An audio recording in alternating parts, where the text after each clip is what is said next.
Hey everybody, and welcome back to Taking Control. This is episode number 87, and for reference, Taking Control is our weekly show here at One SEO IT Support and Digital Marketing, where we go live every Thursday at 1:15. I am Anthony Kane, and I'm joined by a colleague of mine, BJ Berge.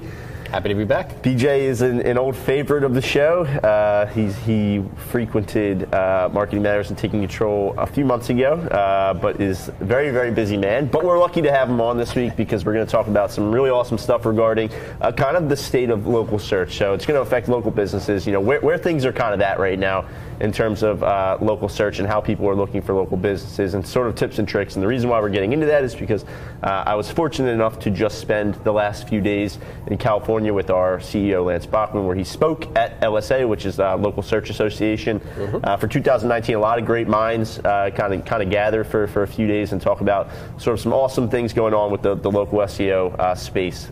Before we jump into that, though, BJ, I must say that is a very nice looking watch that you have on. Oh. It must have cost a pretty penny. Well, actually, I do appreciate the setup, but the best things in life are actually free. And That's what true. is free coming up, Anthony? We have our One Conference Tech Edition coming up, and it is, of course, completely free. So that was our lame segue into March 21st, as we are one day away from March, which is scary. February seemed to fly by, but March is quickly approaching, and we're about 3 weeks away from the One Conference Tech Edition. So as you guys know, I say it all the time, but back in November, we had an awesome event here, the One Conference. We had a ton of awesome speakers, a ton of great content, a ton of local businesses here, kind of getting together, collaborating, talking about trying to grow their business. And we got a lot of feedback regarding sort of the tech side. There was just a small tech segment last time.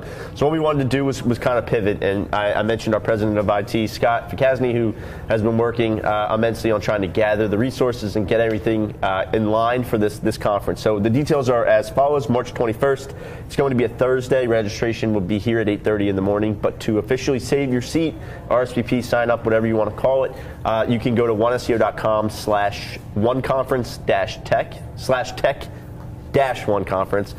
If that's too much to remember, just scroll down on our Facebook page and you'll see plenty of opportunities to sign up there. But it's completely free again, so we welcome all local businesses in the tri-state area really to come out. It's going to be a great day.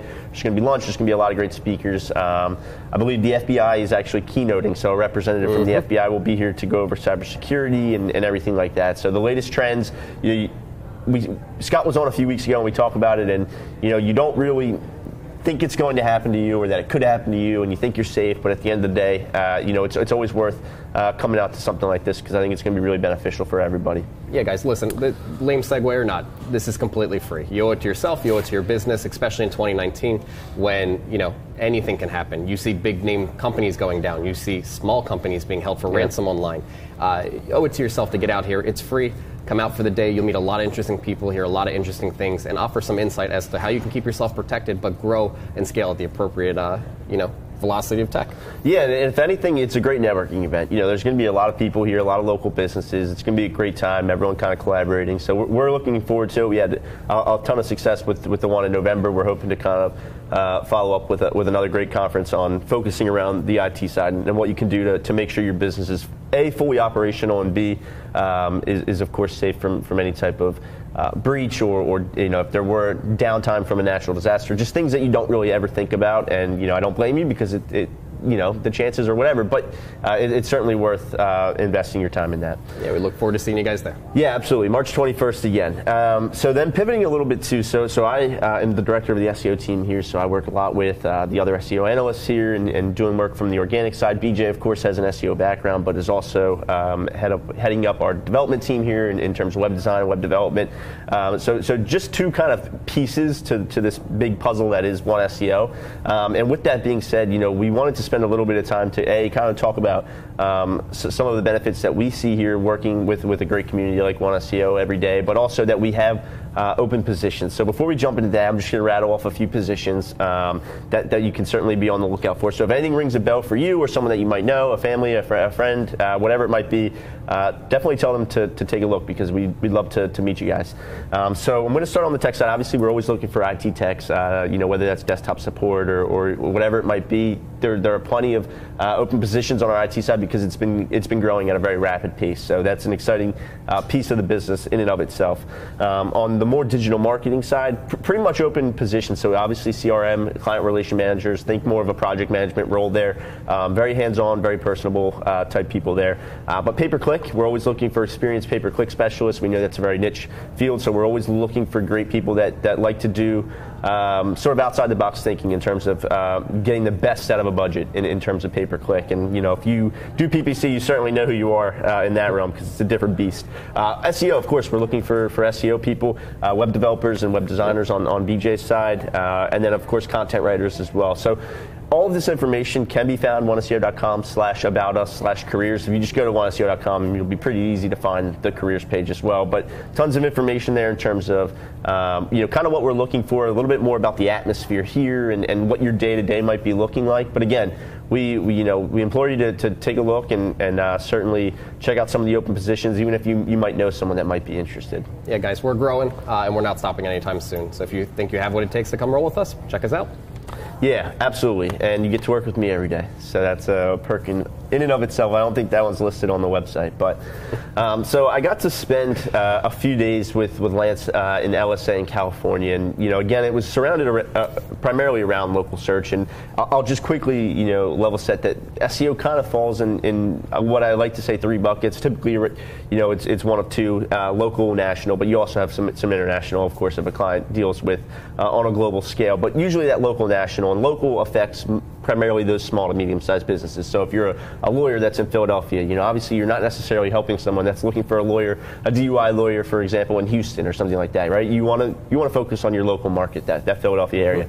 So local search is such an important piece because it's changed the way businesses kind of operate and kind of get out in front of people. I got to meet an awesome guy who owns an airport transportation service out in California, and I was talking with him, and he said 10 years ago it was literally quarter-page ads and Yellow Page, or half a page ads or full-page ad and Yellow Page, whatever it might have been, and that's kind of what it was. But now it's it's so confusing. He even mentioned that he feels like 75% of his industry just doesn't know what to really do. They feel lost, and you don't want to kind of get stuck in that bucket. So it's worth expanding onto the digital sphere. But so that is sort of the local market, right? That's local SEO. If someone goes on their phone or they go on their computer and they search for emergency plumber near me because they have a leak, or their roof is leaking and they search for I need a roofer. Those are all those local searches. You're looking for a company right then and there.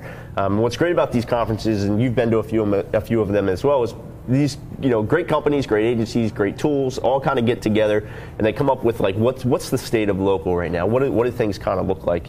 And I wanted to go over some interesting stats and some interesting key pieces, and then BJ and I are going to jump into sort of things that you can do and be on the lookout for from a local perspective. But every year one of the biggest things is always going to be proximity, right? So proximity to the business and the searcher. Google wants to help serve your business up. They want to put you in the results because it's going to offer a good experience to the end user. But at the same time, Google also knows that people will only travel so far and businesses are only willing to travel so far. So something that I thought was really interesting was the average distance to a business from the searcher, and this was done in a controlled study essentially, but it was about 1.6 miles, which is pretty astounding. Yeah. I thought that was really, really close, but it kind of goes to show you that Google is really kind of looking at the proximity of the searcher itself. Yeah, and it's key to understand that, especially when you have competition that's close to you. So if you're a lawyer in a very dense area and there's a lawyer 2 miles away from you, you may be competing with each other in the sense that in proximity. You could be taking away only because they're closer and they're coming up before you. We both know, and everyone knows here, that when you search, it's biased to you and your history, what you're logged into, your previous searches. Especially on Android, if you have apps installed, search results will come back for those apps. So there's a lot of overstimulating when it comes to searching on mobile especially, but that proximity is now playing a factor into that even more so than ever because people aren't looking to go far. We're in a state of internet where we want things and we want it now. So we've even gotten lazy by searching. It's not even lawyer near me, it's lawyer. Yeah. It's not pizza near me or pizza in Philadelphia, it's pizza. Or just a pizza emoji. Emoji, yeah, right? I think you can order them on Nike high tops now. check that out. Which is awesome. But this brings up a great point because it also offers a ton of opportunity, right? Like if you have competitors that really aren't doing anything in terms of digital marketing, they're not really putting any effort forward, and they're just relying on their address and their location and their proximity, it gives you a lot of opportunity to tell Google what your service area actually is. You see it all the time with a lot of the work we do here, and that we say, you know, how far are you willing to travel? Are you willing to go to Montgomery County, Bucks County, Delaware County? You know, because then at that point we can do what we need to do from an SEO perspective to set you up so that when someone is searching in Montgomery County, even though you might not be the closest business, you know, Google now knows that you offer those services in Montgomery County. And like I said, a company that might not, they might be in a great area, they might have, their address is going to work for them, but if you're doing the right things as well, it helps you kind of expand and cast a wider net from an SEO perspective, just from a pure organic perspective. Obviously, PPC is another beast. You can flip you can do a zip code in Houston if you wanted to, even if you absolutely wouldn't be willing to travel there. But from an SEO perspective, I think it makes a lot of sense because it does present some opportunity, I think, to kind of set your own radius at that point. Absolutely, and different industries are going to have different parameters around this. Right. Your instant gratification, pizza, roofers, plumbers, anything that's going to instantly come to you or get within arm's reach, you're going to do locally, and it's going to be a much shorter proximity, right? Now, if it's something like I'm looking for a plastic surgeon or I'm looking for a specialist that does X, Y, and Z, you might be willing. I'd be willing to go a little bit further if the quality is there. So that's where we get into reviews and other things of nature we're going to touch on. Yeah, and another example of that, I use this all the time, but I live about 10 minutes away from here in Croydon, and if I were at my apartment and I searched just 3 words, restaurants in Philadelphia, I'm probably going to get some, a wide variety, but Google at that point is probably thinking that maybe I'm looking to make a reservation, or I'm looking at, a wide variety of restaurants that maybe I could look up the menu or whatever it might be. But if I'm taking that same 3 words and I'm walking down Center Street in Philadelphia on my cell phone and I Google restaurants in Philadelphia, Google takes that query and thinks, okay, what are restaurants within a 1-mile walking distance that are open right now? Because they're the same 3 words, but completely different intent, right? Google knows I'm walking. They know I'm on my mobile device. They know Google knows I'm pretty much looking for a restaurant that I can just get to and get food that's open right now. Whereas if I'm at my apartment at home on the weekend or whatever it might be, and I do those same three words, restaurants in Philadelphia, I might get restaurants that maybe aren't open right now, but I can make a reservation or whatever it might be. So, intent comes into play, and those are 2 local search examples that are completely different based on where somebody is or what they're doing or what they're searching on. So it's certainly, there's a ton of factors that come into it, but it's an interesting point to be made. But number 2, outside of proximity, when SEOs and local SEOs were asked, was the range and the effect that Google My Business has now played into local search and the way people operate, not just on the search results, but just look for businesses in general. So for those that don't know, Google My Business is a free service. It's a free offering from Google and their suite of tools where you can essentially create a listing on Google for your business. Now, it's going to show on the right-hand side of Google, if you were to Google your brand, you might see some photos, you'll see your name, your address, your phone number, that type of information. But it's certainly scaled over the years. It used to be called, I think, Google Places. It used to have, they used to have a 10-pack when you would search, for a local result. Now it's, of course, just those 3 results if you exclude the ad at the top. But Google My Business has come a long way in terms of what you can actually do with it. And I think so many businesses don't actually take advantage. I think the numbers were, it's absurd how many, I think it was double-digit millions in terms of businesses that still aren't really on Google My Business. And of course, Google does their best to try to scale this and to try to find everybody's business. But the very best thing you can do is know that you probably have one, and if you don't, get one, but of course, optimize it. Pay attention to your Google My Business listing. That statistic is a little staggering, especially when it's free, right? So Google, and we always put Google above Bing and Yahoo for obvious reasons, right? They have a good share of the market. A lot of people search through Google. But Google's basically, for your business, giving you a blank canvas, a billboard, if you will. And they're saying, here's free opportunity for you to go to perform. Here's free opportunity for you to go perform. If you're not taking advantage of it, your competitors are. So when they give you Google My Business, which we'll jump into the app in a second here, because my understanding is they made it easier to manage, right? Very, yeah. But Google My Business, essentially, your billboard for yourself. So Google's bots will go out and figure it out for you, hopefully. But are you going to leave it up to chance, or do you want to take control of it, put the best pictures that look like the most inviting to come to your brick and mortar shop or service or what have you? List your hours so Google accurately knows when you're open, when you're not. Answer any questions that may be in there, because end users can ask questions right there, which go and help support future end users. So even on top of that, you have the ability to update a post on Google once a week saying, you know, what's new? Is this in season? Is this a special being ran? Is there a promotion for this? Something of that nature. This is all free from Google. They're basically saying, here, go protect your brand and grow your brand through us. And I think they even go as far to give you, you know, some ads that you can run around it, like pre-mockups and stuff. But I mentioned the app. The app wasn't the best thing when it first came out. You had to log in on desktop, take care of business, and we live in a mobile-first world, so who's actually doing that? But when it comes to the app has been refined, and you had the pleasure of speaking to somebody who actually worked on it, right? Yeah, one of the product engineers from Google that kind of worked with the Google My Business app was there at Google or at LSA, and he actually spoke specifically about the app and sort of the feedback, like you just mentioned, it wasn't really well received when it first came out. A lot of business owners maybe didn't know it existed or they didn't like the interface. They've done a lot of work. They actually revitalized it. All their changes to the UI and everything like that are pushed live now. I've had the privilege of using the app that as it is now. It's available on iOS and the Play Store for reference, by the way. But it is super simple. And from a business owner perspective, you know, we're going to talk about reviews and the importance of responding and things like that. If you want to talk about a centralized location where you can go in and respond to reviews and you can go in and just post photos as they happen, that's it. Or you can go in and, you know, do a Google post like BJ mentioned, you know, it's all right there. It's very, very simple. And you're able to kind of make updates to your listing right from that app. So it's certainly worth checking out. Again, that's a free feature. But to kind of take you back to Google My Business in general, you know, yes, it shows for those branded searches, but what a lot of people kind of neglect is that you're also having the opportunity to push your listing live in that snack pack, those three listings that show up at the top for a local search. So, you know, for reference, Google My Business listings are up 9% year over year in terms of visibility and views on Google, and then they're up 93% in the maps. So 9% might not seem like a lot, but when you're talking about billions and billions of local searches, it's a huge number. And when you talk about 93% in the maps, it just shows you how many more people are utilizing Google Maps nowadays as well, because those listings are now showing too. But yeah, at the very least, you know, what you want to do is claim your listing and update it. BJ mentioned hours. If you're 24 hours a day and you do emergency work, put 24 hours a day. I mean, it's only going to benefit you in terms of Google showing up your result in those late hours of the night. Make sure you take time to update your description, and if you have products and services, put them in there as well, because that can all shine through. Yeah, mark my words. The more you leave up to chance, the more opportunity you have to lose a conversion, whether that be somebody calling you, reaching out to you, coming to your place. Google doesn't guarantee you anything. So if Google's giving you the opportunity to put your own information into there, you owe it to yourself to go put it in and make sure it's accurate.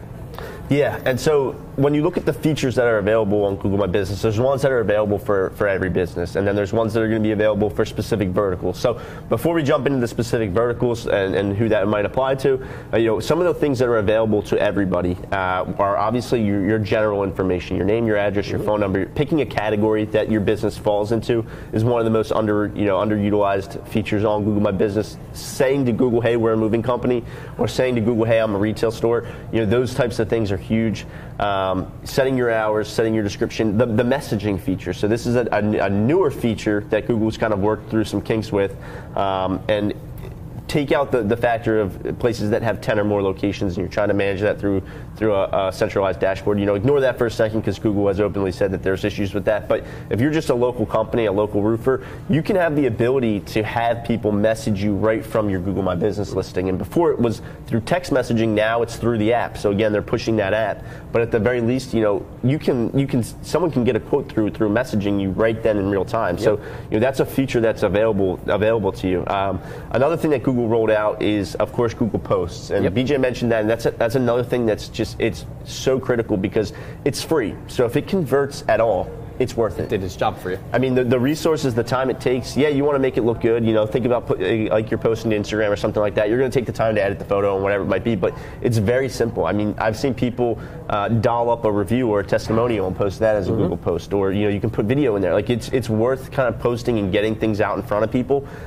because right there in that app, that same app, Google will tell you, hey, here are all the competitors in your area that are posting, and here are their posts, because they know, you know, that's something that they're trying to push right now. So it's huge. Yeah, two major things I can say is, if you have your Google My Business set up, do yourself a favor. Go back, take advantage of posts, like Anthony mentioned. At the same time, double check your category, because if your company's name, let's say, is Roy's Professional Service, well, professional service of what? You're leaving it open to interpretation. Clearly define what that category is and what subcategory you fall into. You're going to help Google understand you better, and this actually does play into organic. We know that. Yeah, and we talk about engagement on GMB, whether it's someone clicking to get directions, they're clicking to call, they're clicking on your Google post to get a quote or whatever it might be. Another thing that Google is, you can tell they're buying into Google My Business and they're putting a lot of stock into it, is because they've introduced this Q&A feature on your Google My Business now, where someone can literally ask a question about your business. You know, does this restaurant have high chairs? Or, you know, are you open after 9 p.m., even though the hours are there? That's a bad example. But you can ask questions right there on the GMB listing. And, you know, yes, as a business owner, you can provide the answer, but also people who might know, like local guides and things like that, Google's encouraging them to answer the questions as well, because, again, it's a staggering number of people that just don't manage or don't look at or don't even know they have a Google My Business. So when these questions just sit there, Google wants people who know the answer to also provide that. But to take that a step further, the little bit of pro insight here for you. Those questions and answers, if you look even more closely, you'll see bolded words. Yep. That's Google validating them from an organic standpoint, that it may say wheelchair accessible. It may say the best steak I've ever had. It may say easy or ample parking or something, right? Yep. Yeah. These are things that go to help your online presence. So it's paramount you respond to everything, because it doubles down the opportunity of a question and an answer to come back viable for those things. Yeah, and if you want to talk about something that's going to differentiate your business, 91% of business owners right now don't actively engage with the Q&A. So, you know, you can seriously, you know, if you have questions that are just kind of left there with no answer, this is a great way to kind of set yourself apart. Now, obviously, I understand if there's no Q, there's no A. So if people aren't asking questions, you can, of course, give the answer. But certainly, you know, pay attention to that, because every Google My Business is going to have that section now. You mentioned ample parking. That's a great segue into attributes. You know, attributes are something that Google keeps rolling out. And what I mean by that is you can say to your consumers that you do have free parking, or that you're wheelchair accessible, elevator, right? Even things like veteran-led or women-led. You know, those types of attributes kind of let people know more about your business right there at the face value, without them having to click through and do more research on their own or whatever it might be. Google is allowing you to kind of give all that information up front. A few things that kind of don't necessarily apply to everybody, but are certainly worth looking at if you can. So certain industries like hotels and, you know, massage parlors and spas and things like that have the ability to actually have a booking feature right there on Google My Business. And I think this is a huge step forward too, but you're allowed to work with a third-party company that helps you schedule things. Obviously, you can't have two people schedule for the same time, so you need to have some sort of a software, and there's so many that are available that manage your bookings for you. Google partners with a ton, but you can right then and there have someone be able to book an appointment for a hair salon or a hair appointment or whatever it might be. I think this is huge because A, it eliminates a phone call or whatever it might be. Not that that's a bad thing, but B, once someone knows how to do that, if they're a regular or whatever it might be, I mean, they're just going to Google your brand and book an appointment right there. Like they do that every week or every month. Like, it's so simple. It takes, you know, all the effort out of it, really. And it's that functionality that plays into Google Assistant, which, you know, Google Home, you have it on your computers, you have it on your Android devices, where you can verbally tell your phone to go make you a hair appointment, go make you this appointment. If the scheduling system is available, it'll do it. Other times, it'll actually call on your behalf. But, you know, setting up all this stuff, and one thing I want to mention is a lot of pushback that we get from those people, that typically hotels and stuff, is why would I want my business to go through Google when I can have them come to my site? Well, that plays into the organic side of, you know, ranking 0, performing on that search engine result page on Google when they search, and not having to go through and click through and stuff. People want information and they want it now, so if they can do it on Google, they're actually doing you a service. So my advice is stop fighting it, embrace it. If Google puts it out there for us to use, we should take advantage of it. Google openly admits when they do something wrong and it's short-lived, and we get rid of it. But this is an opportunity for you just to get more business, so why not? Yeah, and if you know, and I hate to use this as an example too, but if I Google, you know, a barbershop and I get that local map pack there, and, you know, one of them offers the opportunity for me to book, you know, but you don't want yours to go through Google or whatever it might be, and you're going to make someone click through or call you or whatever it might be. People are going to be more likely to say, you know what, I'm just going to, there's a booking feature right here, I can just book my appointment. So, you know, I hate to say that, you know, if your competitors are doing it, you kind of have to do it too, but look at it like that, but also look at it if your competitors aren't doing it. It's a great way to kind of set yourself apart. Exactly. Another one that's really, really hit or miss, and this is obviously, as a business owner, it's something that's going to be up to you. You have to make that decision. But for restaurants that are on a Grubhub or an Uber Eats. Google is now placing ads for Grubhub and Uber Eats right there on your Google My Business. This was a decision that Google made, and it was, of course, one that was not very well received, because at the end of the day, people see that, they're Googling their favorite restaurant, they see, oh, there's, Grubhub or whatever it might be, I can click through, and it's on your official Google My Business listing, so it looks like it's related. The problem is people don't necessarily see an influx in orders. They're now just seeing an influx in orders through Grubhub, so it's the same amount of orders they're getting. Now they're just all going through Grubhub, where there's that 15% commission fee or whatever it might be. So the problem with this, and this is what kind of irked a lot of people, is you can't just remove those ads from your Google My Business. That Uber Eats is going to stay there as long as you're on Uber Eats, or as long as you're on Grubhub. So you physically have to work with Uber Eats and Grubhub to have yourself removed from their platforms, completely, separate yourself from their platforms to have those ads removed. This is something that, again, caused a lot of shakes in that industry, because they were just showing up on people's Google My Business. Yeah, they have a partnership with Grubhub and they use Grubhub or whatever it might be, but now you're losing people who are Googling your brand to those platforms. So that's a decision, of course, you'd have to make on your business end, but kind of know that there is a light at the end of the tunnel. If you do want to get rid of that, you certainly can, but there are going to be some ramifications there. Yeah, that's the here and now, and if I, professionally, I have to say I don't see that, staying for too long. Yeah. There's a lot of flack around it, but even if you look at just the general news around Grubhub, DoorDash, things like that, there's some less than desirable light being cast on how they operate, the fees that they charge, and stuff like that. Look for that whole industry to change, but at the same time, Google may reflect that when that change comes. Yeah, absolutely. And then one of the biggest things that I wanted to jump into with Google My Business too is going to be your reviews. So everybody harps on it all the time that you not only need to be active with trying to get reviews, but you also need to be just as active with how you reply and how you respond to reviews. And I don't just mean, so-and-so who gave you 5 stars. I mean everybody, whether it was a 1-star, whether it was true or whatever it might be. Even if it was a fake review, obviously there's things you can do to fight that, but you have to also be active and be responsive, because people don't just read the negative reviews. They read the replies from the owner. People want to get both sides of the story. They want to see that you try to make it right, or that you try to take it offline and fix things. Like that goes a lot farther than people think. And there were some interesting stats surrounding the fact that businesses with like a 4.5 or 4 to 4.5 star rating actually convert better than businesses with a perfect 5, because people were kind of in that mindset now where they just don't believe that a business has perfect reviews. No, because let's be real.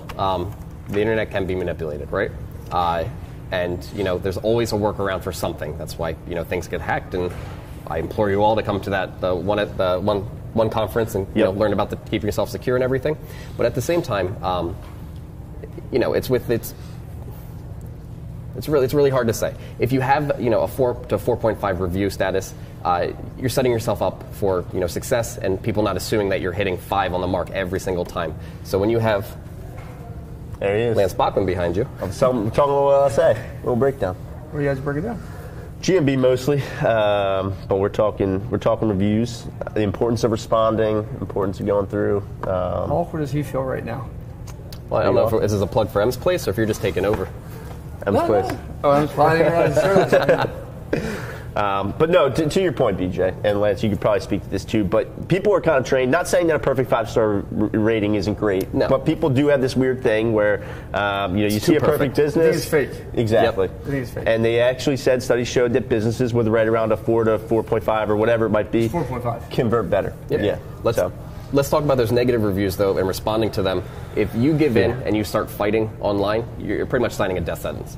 You want to be able to, offline the conversation, take the high road, make them feel valued, and, get away from the negative review. Hey, let's talk and see how I can make this right for you. Let's talk about your experience. That's not the experience you want to have, because that's what people are going to see. These end users are going to see the negative with the good, but if you take the high road with the negative every time, it's going to show you in the right light. Even when you know it's fake and a competitor and you know it's bullshit, take the high road. Yeah. Because now you can call it out and say, hey, listen, we feel like this is a competitor. We know this is a competitor. We know this might be the same employee, whatever it may be, but still take the high road. Contact us, call us, not the experience we want, But, people do leave fake reviews. That was probably one of the biggest things we got from LSA is how many fake reviews are just out there, negative, and positive, and Google won't do anything about it. Facebook won't do anything about it. They really have no criteria. You can clearly see it's fake. You can clearly see the person left you a review, and then, like I gave the example of, they leave a review at Tasty Cakes or whatever else. And it's only 2 reviews they've ever done. Yeah, that's something. And to Lance's point, Google will very rarely get involved. They don't work with you if it's a 1-star review with no actual text or anything like that. They do move it to the bottom, though. They move all this to the bottom, which was a great move from Google, by the way. If they don't leave actually a comment, they just give you a star rating. It does get pushed to the bottom, and I think on mobile half the time they don't even show up. Just so everyone is aware, because this is a question I know, Lance, you get a lot. This is a question we get a lot. When does Google actually get involved with negative reviews? So if you are being extorted, i.e., I want $500 and I'll take down that review. If you have proof that you're being extorted in that realm, Google will certainly get involved there. Google won't allow negative reviews around media attention to stick either. And this is the example we always use is the dentist, of course, that killed Cecil the lion.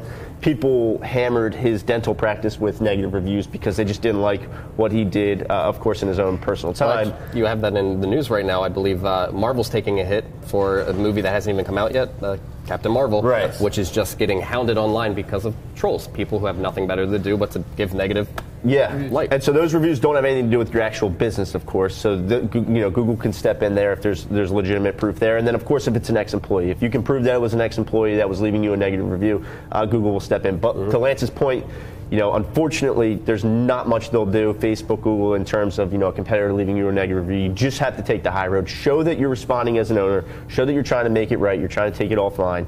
And those are kind of the good things. But in general, respond to every review. I mean, it's just so important to show that you're a business that's living and breathing, and that you actually care about the people that take the time to say something about their experience. So now I got a question for the viewers. Got a question for you guys that may come over here. What's up? Quick question. What's tomorrow? Do you guys know? March 1st. Do you know? That's going to be my answer, too. March 1st. All right. Yo, guys, who wants to go to happy hour and have a few drinks in about an hour? Anybody? Woo!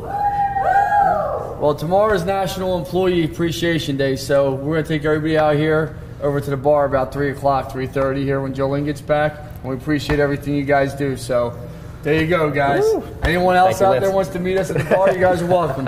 Drinks. See you guys. And on that note, this has been an awesome episode 87. Thank you guys so much for tuning in. BJ, it's been fun as always. Always a pleasure. I appreciate it. Everybody have a fantastic weekend, and I will be back next week for episode 88. But thank you guys. Have a great one.